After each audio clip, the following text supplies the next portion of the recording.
And she supported him as he went to the cave for his revelations.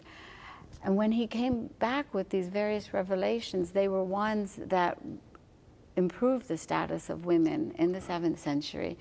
It was a period that they called Jahiliyyah, before an age of ignorance, and girls were being buried in the sand, women were thrashed and beaten, men were marrying in numbers without any kind of responsibility. The social and economic condition for women was very unjust, and again, it was that irony, because there were goddesses, right? And yet this idea of honoring the woman did not prevail. And so he brought improvement to the condition of women. It wasn't complete equity by the standards that we know today, but what is important to me is that he did what he could to bring about a better situation of social justice. And so while women did not get equal inheritance to a man according to the literal interpretation of that time and the literal revelation, they got an inheritance that they had never gotten before. And while there were other inequities in terms of rights, there was always an improvement for the condition of women. And to me, that is a feminist tradition. And, you know, he was a protector of women's rights in the community so that they could be working women, so that there could be working mothers, so that there would be protections for widows. And that's the spirit of progress that I wish we had continued into the 21st century, so that then we would know an equity today that we don't still know, unfortunately. Well, let's talk about the situation of the 21st century. One of the topics that fascinates me, and it sort of lurks beneath the text in your book and your many talks, has to do with the modern question of religious belonging. You know, how does a modern person, a man or a woman, negotiate what it is to belong to a tradition?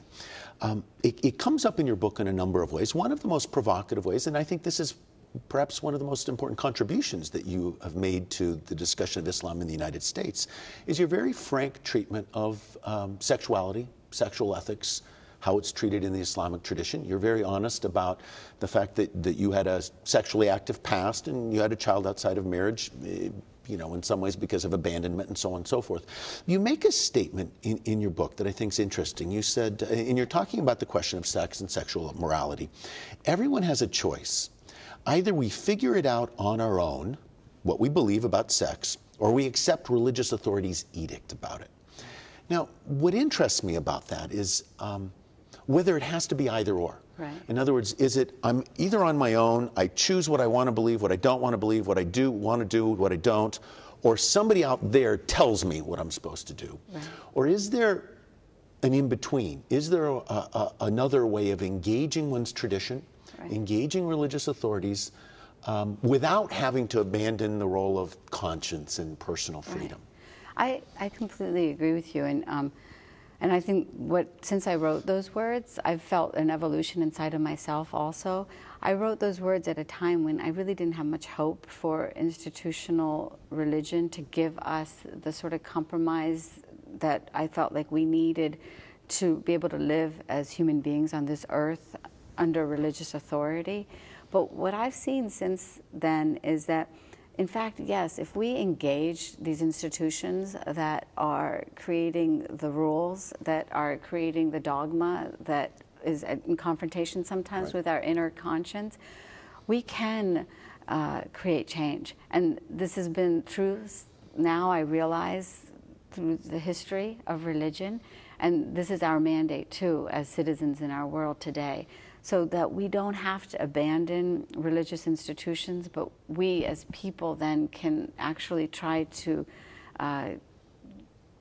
reshape them so that they are closer to our hearts as human beings. And it's not always easy, it's difficult, it's painful. I hear from so many people, from churches to synagogues to mosques, who feel such alienation because they have a gap between their inner conscience and the institutional wisdom of their places of worship. And they are literally told sometimes either, love us or leave us, accept us or leave us. And we lose our youth this way. And the truth is that we don't have to, I think, abdicate our own involvement in our own leadership to others. And so I realized that, and I think that's why I also never left the faith and the fold, because I could find a church that's more in line with my own inner ethos, right? Because the church has had evolution of the kind that I'm seeking in my Muslim community.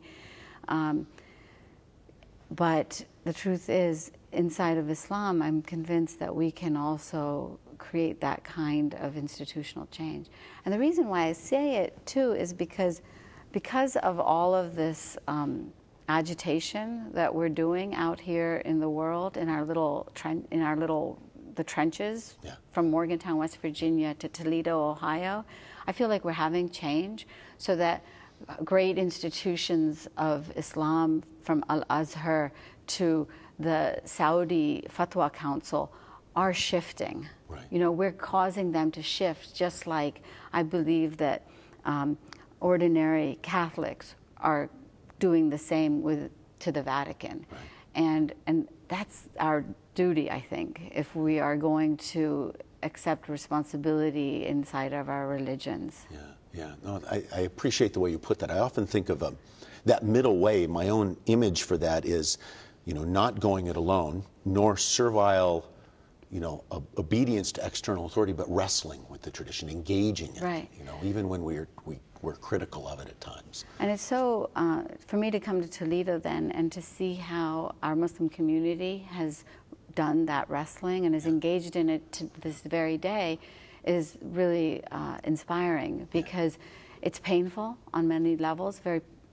And I met enough Catholic women here in Toledo too, who are wrestling with the same phenomena with the church. It's a universal struggle, and it's also very local. It's in our neighborhoods, it's in our hearts, and in our families. And religion's not going to go away. I mean, there's no panacea in the erosion of religion, and religion serves a great purpose, but only if we allow it and make it happen, I think. Now, one of the ways in which you have chosen to wrestle with your Islamic tradition has been very much as an activist. Well-known documentary on the mosque in your hometown in Morgantown, and the way in which you felt it was necessary to engage the community, engaging in some actions that were seen by some as heroic, by others as provocation. Right. And I suppose if there's a criticism that some have leveled against you, it's been that you opted more for agitation than genuine dialogue. How do you see the need to mediate between those two, to sometimes to make a kind of public statement, but then also to be willing to respectfully engage others? How have you learned to navigate between those two? Yeah, it was difficult. I mean, it was really hard, and I definitely realized that I'm no born politician, and I can't do that which is necessary that a lot of the community leaders here in Toledo have done in order to bring about slow but real change. Mm-hmm. Because, we're all born into this earth with different, I think, mandates, different destinies. Mine is as a writer, as a agitator, perhaps, so that maybe there is room for those who are not like me to be able to say, well, we're not Asra, so we can sit down with you and we can bring about change in a meaningful way, but the conversation will have started because of the public engagement. I tried so hard to have dialogue inside of my own community, but when you hit walls and people don't want to talk, it's really hard to have a conversation. When the other side only wants you to accept their will, you're not having a conversation. And that was what was most difficult for me, because so often I was told things like, just wait, this isn't the right time, it's post 9/11, Muslims are under attack, this issue isn't important enough. You shouldn't publicly talk about these issues because it shames the community at a time when we're having so much criticism. You know, there were all of these caveats that were put in place that were basically preconditions for conversation. And ultimately, the sort of citizen that I am in this world did not believe that they were right, because I do believe that you need to have public conversation. I do believe that you need to air your dirty laundry if you're going to clean it. And I couldn't accept those kind of compromises because I believed that they were just stall tactics. And, you know, I watched the history of the suffragettes in America, and they were told the same thing. I saw the history of the civil rights movement, and they were told the same thing. You know, the suffragettes were told, we're at war, let's deal with the women's issue later. The civil rights movement folks were told, we're at war in Vietnam then at the time, don't deal with this right now. Like, there never is oftentimes a good time for the powers that be to put in place social justice. And so there's always an excuse. And those were excuses that I really didn't feel were legitimate, because they ultimately meant that the change that we needed today was going to come many years later. Yeah. Well, we only have a few more minutes, maybe another minute, in fact, but I want to invite you to just say a little bit about the project you're involved in now. You're now at Georgetown University, and you're associated with the Pearl Project. Do you want to say something about what that's about? Yeah, you know, my activism in issues about Islam came out of my encounter with darkness through Danny's murder. And I feel like we have to change the practice of Islam as it's expressed in the world, that it doesn't have this violent end that I saw with Danny's murder. But I also knew that we needed to come to the truth of what happened in the kidnapping and murder if we were going to actually understand it. And so for the last 2 years with students at Georgetown University, I and a professor, Barbara Feynman Todd, have come together to investigate Danny's murder.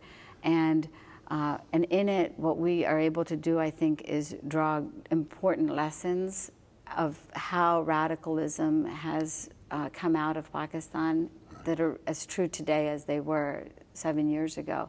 And so in Danny's case, I hope that we can have lessons for how to make this world a better place. Oh, wonderful. Well, thank you very much. I appreciate the time that you spent with us this morning. Thank you so much, and thanks for all the good work that you do. Oh, my pleasure. Thank you. The conversation we've had today regarding the role of women in Islam is not unlike similar conversations taking place in many of the world's great religions. In almost every great religious tradition, women have been among the most steadfast of practitioners, yet they have often suffered abuse and even oppression within their tradition simply because of their gender. Viewers may not agree with all of the positions that Ms. Nomani has taken, but hopefully we can all agree that the questions she raises are vital ones. They are questions that must be fearlessly pursued in any religious tradition that believes in the full dignity of all men and women. I want to thank our guest, Asra Nomani, for being with us. My name is Richard Gaillardetz, and on behalf of the UT Program in Religious Studies and WGTE, I want to thank you for watching, and I hope you'll join us for the next edition of Faith Matters. Thank you.